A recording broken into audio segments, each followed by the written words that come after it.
And Football at 4 is powered by the Inside the Birds podcast. It's brought to you by the Fanatics Sportsbook at Ocean Casino Resort in Atlantic City. We're going to be there on Monday. Today, we're at Chickies and Pete's. Go where the players go. Chickies and Pete's right here at the Tropicana in Atlantic City. Big night tonight. Flyers back in action, taking on the Ottawa Senators. You can listen to that game on our sister station, Rock 104.1. The NFL is back in action tonight. Interesting game. Minnesota takes on the Chargers. And, of course, a great college football weekend. I'm looking forward to Vanderbilt and Missouri this weekend. Indiana takes on UCLA. Got a lot of college football. And then, of course, the NFL. The Eagles take on the Giants. We're looking at that game right now for Football at 4. Andrew DiCecco from the Inside the Birds podcast, InsideTheBirds.com, is back with the matchups to watch for this weekend's game. Eagles-Giants. And, Andrew, good to have you back, man. What's going on? I'm doing well, Mike. How are you? Always good to catch up with you. Eagles-Giants, the last time we talked about this particular game, I don't think many people thought that this was going to be much of a game. Is this game a little bit more eye-opening now? Is this Giants team a threat to come into Philadelphia and sweep the Eagles this year? Mike, I would be shocked if that happened a second time. I don't know that anyone could have expected the Eagles to get out-muscled by the Giants on Thursday Night Football, but I have to imagine, and just kind of gauging the temperature check, it certainly seems like this team's focused and ready to get after it. The Giants don't have a wealth of options offensively. They have Jackson Dart, who I think is a bright young quarterback. Cam Scatterbo has a physical running style. But outside of that, they don't have a ton of optionality at the skill position. At the wide receiver specifically, little Jordan Humphrey, Wan'Dale Robinson had a nice game against the Eagles, a 35-yard touchdown. And they could have Darius Slayton back for this one. But I think that this defense should really be able to get after it. And the addition of Kobe Dean into the defense should help the run defense be able to bottle up and contain Cam Scatterbo. And then on the other side of the ball, I think that the Eagles can certainly build off of what they were able to do against the Minnesota Vikings, particularly as it pertains to throwing the football. Andrew, I agree. I think last time we all looked at their offense and were like, I don't see how they move the ball, how they challenge. But how does this offense of the Giants, what they did last time, I thought that stood out was they out-physicaled you. They out-muscled you, right? They pushed the Eagles all over the place. Why should we think the Eagles' defense is different this time around? Well, they could have they're going to have Jalen Carter, which is he didn't play in that first matchup. They're going to have Quinyon Mitchell. They're going to have Nakobe Dean playing defense this time around. He played 6 snaps in the first matchup against the Giants. So you're adding some key pieces. I do believe that Jalen Carter, he's the one who gets things going up front. He's a physical presence. He lives behind the line of scrimmage. That hit that he put on Carson Wentz that resulted in the J.X. Hunt pick 6 rattled Wentz to the point where I think that changed the way that he was playing the rest of the game. But Nakobe Dean, and I want to circle back to something that I mentioned earlier on, he is a tone setter. He brings a lot of energy, and when he's out there on the field, he really can find ways to knife into the backfield and pop running backs for a loss. He did that to Xavier Scott for a 4-yard loss. And the Eagles tend to really thrive off of Nakobe's energy, and he's a natural-born leader. And I think when you bring in somebody like that who is really adept at stopping the run, you're arming yourself with better personnel equipped to handle it. Andrew DiCecco, Football at 4. What does Dean bring to the defense, and how does it change the defense and the role of Jahad Campbell? Can you play those two guys together? Do they have to pick one over the other? How do you see that kind of materializing here? Yeah, he brings leadership, toughness, tenacity, and an understanding of what the defense wants to be and what they need to be. They've got their swagger back after losing it seemingly against the Giants in Thursday Night Football.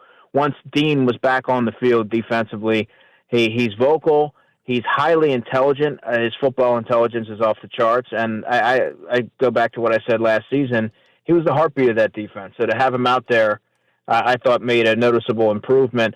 But the Eagles have sort of a conundrum there at linebacker. Jahad Campbell's played very well at off-ball linebacker, just for the first 6 games, really. And he played a lot of edge in his seventh game, but he did that out of necessity. And it worked out because the Eagles were able to get Nakobe on the field for 31 snaps, primarily when they were in base, and Campbell also saw some, factored into the equation and helped the defense. But that works for the short term. In the long term, that's going to be a little bit problematic because then you're going to have Brandon Graham in the fold. Nolan Smith will be returning at some point in November. And if they trade for a player, well, then you're all right there at edge and you have enough bodies to absorb those snaps. But then the question becomes, how do you allocate snaps at linebacker? I think the Eagles have to keep Jahai Campbell on the field. You don't want to stunt a rookie's growth who's made tangible strides each and every week. But I think situationally you can make an exception because of Nakobe's ability to defend the run and blitz and do certain things, especially in the goal line and short yardage situations. And I think that because of the talent that those three players have, maybe you are able to make a little bit more of an exception. But I can't really see Nakobe Dean there being room for him to play more than 30 or so snaps in a game. No, Andrew, you're a guy who obviously studies the draft really well. When you looked at Jahad Campbell coming in, is he a guy that you think can rush the passer at this level? Yes, but I was never under the assumption that was going to happen immediately. I personally scouted him as an off-ball linebacker with edge flexibility. But I think that's something he's going to have to grow into in experience, but also in developing his frame and getting stronger and things like that. He's doing it on the fly out of necessity because the Eagles need him to. But I think right now, Mike, he's an off-ball linebacker. He has the instincts, the range, the coverage acumen, his ability to be able to carry running backs up the sideline and defend tight ends. You can see his length and how that affects and narrows throwing windows. That's really what he's equipped to do right now, but that's not to say that down the line he won't be an effective edge rusher. I think that was very much part of the appeal of when the Eagles drafted him, having that multifaceted skill set. All right, you talked about edge rusher. They brought in an edge rusher. It's an old friend, Brandon Graham. What does he bring in your mind? How do they use him? Obviously, he is a guy who brings a lot of energy, but is Brandon Graham the fix for some of the pass rushing problems?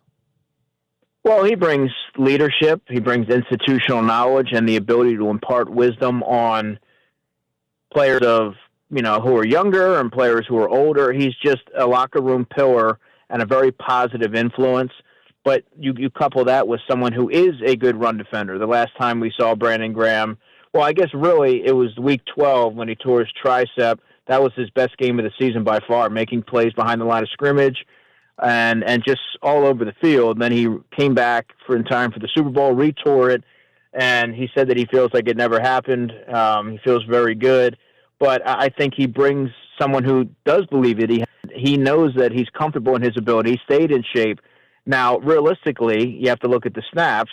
I think once you get the first game out of the way, 15, 20 snaps would be realistic, and it should complement what the Eagles already have. You don't bring back Brandon Graham and expect him to all of a sudden front your edge rusher group, but rather to bolster it and provide capable play, and you couple that with his ability to be a really, really prominent figure in the locker room.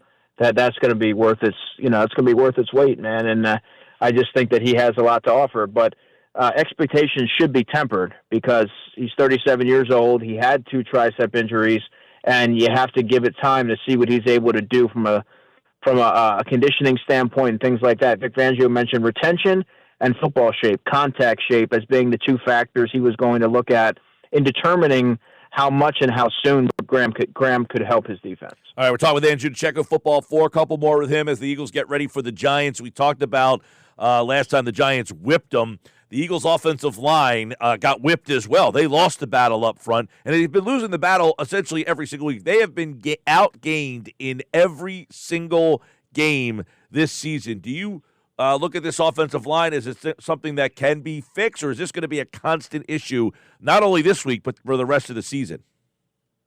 Well, it'll be a constant issue until they're able to be as close to full strength as possible. The bye week should certainly help. And if Cam Jurgens, let's say, can't play this week and it's trending towards that, well, I mean, that would give him some time to get off his feet and rest a little bit, recover. Landon Dickerson as well, he sorely needs to have some time to really rest because he's been battling through a lot of things. But when they're able to do that, when they're able to get as close to full strength, you'll start to see the offense take shape and be a little bit more balanced, run the football more effectively, and be able to really blow teams off the ball and revert back to that bully ball style that they want to be. I do think it can happen, but I don't know that they can get to full strength because there's not enough time in the season, even with the bye, to really afford them the period of time that they're going to need to heal up. It's going to be probably a grind, but the bye week certainly comes at a good time where they can have a little bit of a lull. How would you handle if Petula, if Juergens can't play? What's the best situation for the offensive line then, in your mind? I would probably, just given the matchup with Dexter Lawrence being a physical player at the heart of that Giants defensive line, you would probably want to kick Landon Dickerson from left guard to center and put Brett Toth at left guard. Now, I say that, but historically, Jeff Stoutland doesn't like to alter multiple positions for continuity purposes. So you could also look at it and say, why not just keep Brett Toth at center and Landon at guard? Because if you remember back to the first Giants matchup when Brett Toth started the game at left guard, Jordan Mailata didn't necessarily have his best game, and I think a lot of that was because he was trying to help Toth on that left side a little bit. So there are a lot of things to consider. Matt Pryor wouldn't be someone who I would imagine would be considered because he's more of a right side guy. That's where the Eagles have really utilized him in training camp. So that would really be it. And then Drew Kendall's a rookie center, and he played in just one game this season, just 3 snaps. I think that was the Giants game where Landon didn't play. So he's not going to be someone that you can really count on at this time, though Nick Sirianni seemed bullish on his progress. So to me, the logical choice is Brett Toth. All right, we'll see. I would keep Brett Toth at left guard. I was going to say, we'll see if they end up. I was interested to see if they knew Juergens would be out, if they would make a change instead of just because, obviously Toth is more comfortable at playing guard than he is at center. So we'll see. Yeah, exactly. Yeah, we'll see if they make that flip. Or, I don't know, do you think Kendall, if they know he's going to play, or is he just not ready in your mind? I don't know that he's ready. Okay. And if he were, he would be an immediate reserve on game day. He's. Well, I imagine the reason he's not a reserve now is because he only plays center, right? Well, he plays guard too, okay. But he's a center by trade. Right. But he does offer some guard versatility, which we saw in the preseason. But yeah, I mean, I just don't get the sense that he would be in the mix. It would either be Toth or Dickerson, being fulfilling the role as the center, and then the other one as the guard. They really like Brett Toth, and they've worked with him for a number of years, and that is their most logical option. They don't have a lot there, Mike, in terms of veteran depth that they can hang their hat on. So that's kind of going to be their pairing. They're a little limited there. All right, we'll get you out on this. Andrew DiCecco's thought on this game. The Giants won the game handily last time. That game wasn't competitive for the most part. They beat you up and down the field. You said at the beginning you would be shocked to see a repeat of that. Overall, though, is Philadelphia's offense the reason why they win this game, or does their defense figure it out and just stifle the Giants? I think their defense is really going to rise to the occasion here. I think they're going to take what happened personally, not only meet their physicality, but exceed the Giants' physicality and almost make a point that you're not going to come into Lincoln Financial Field and do what you did to them at MetLife. So, yeah, I feel like you're going to see them play with a chip on their shoulder. And, again, I revert back to inherent leaders like Brandon Graham and Nakobe Dean being a big difference in this. Even if Brandon doesn't play in this game, I just think that he's going to be somebody that gets guys going, gets the energy flowing, and then Nakobe on the field really setting the tone. All that, you couple that with having Jalen Carter and a healthy Quinyon Mitchell, I think that's a recipe for success. All right, there's Andrew DiCecco, his thought on the Eagles and Giants. You can listen to the game right here on 97.3 ESPN. This weekend, Merrill Reese, Mike Quick have the call. The coverage starts at noon. The kickoff at 1. Andrew, thanks, man. Thanks, Mike. More football at 4 tomorrow. Adam Kaplan will get you all the matchups and the injury report. We'll have that for you here on the Sports Bash.